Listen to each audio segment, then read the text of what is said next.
Of all the different containers that you can pick up, I would suggest that you get a glass container. A lot of the ceramic containers do leak over time, and you could tell that this one was just spray painted with a little bit of textured paint, and so the appearance is more appropriate for indoors where you do not want to put something like a bucket to grow in. I've got a 3-inch net cup.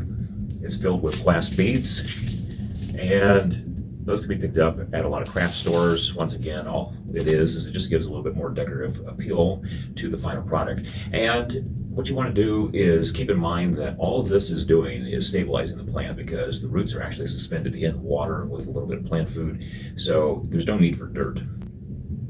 After emptying out the glass beads,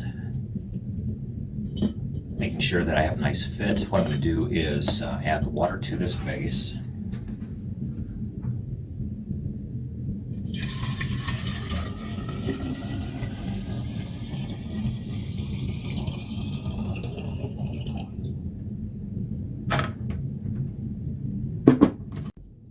After test fitting the net cup into the container, I finally set the water level inside so that it comes up to about the first ring on the net cup. And that way most of the plant roots will be dry, but the bottom roots will start to learn how to grow into that water solution. Now for the fun part. I'm going to lift the plant out of the pot that it's in. And you can see that it's just been growing in this dirt solution. The roots are all throughout it. So you're like, well, how would I get the roots clean from that dirt? You don't have to get them 100% clean, but what I like to do is just put them into water. And I'll show you a close-up of what I'm doing.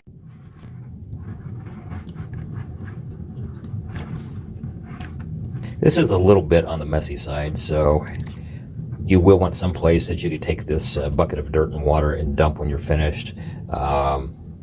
Just kind of gently flicking the dirt off of the roots.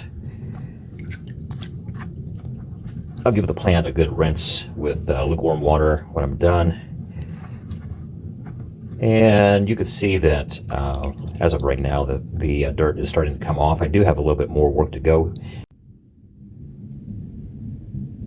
After rinsing the dirt off, what I've noticed is that apparently the roots on an African violet are very short in nature. And that's probably why they've not been grown in hydroponics before, to my knowledge. So what I'm going to do is I'm going to be a little bit more careful about how much of the roots are actually submerged in the water, the nutrient water. So probably about the bottom roots, and I'll leave the upper roots to establish and help do gas exchange functions for the plant. So if I were to take this net cup, I'll lower the plant into the pot,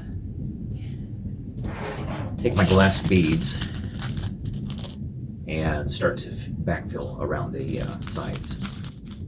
You'll want the crown of the plant, which is basically where all these leaves come down and touch the where the dirt was in the past, to be close to the top of the net cup as you backfill around also.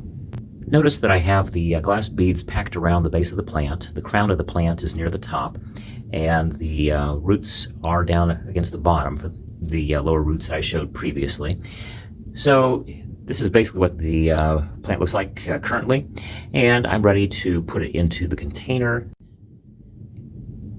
So lowering it down into the vase, we'll kind of spread these leaves out a little bit, try to catch more light. This particular flower really does not require a lot of light. Daily light integral probably around 6 to 8 per day. So you could use a window or a very weak grow light, and this should do quite well.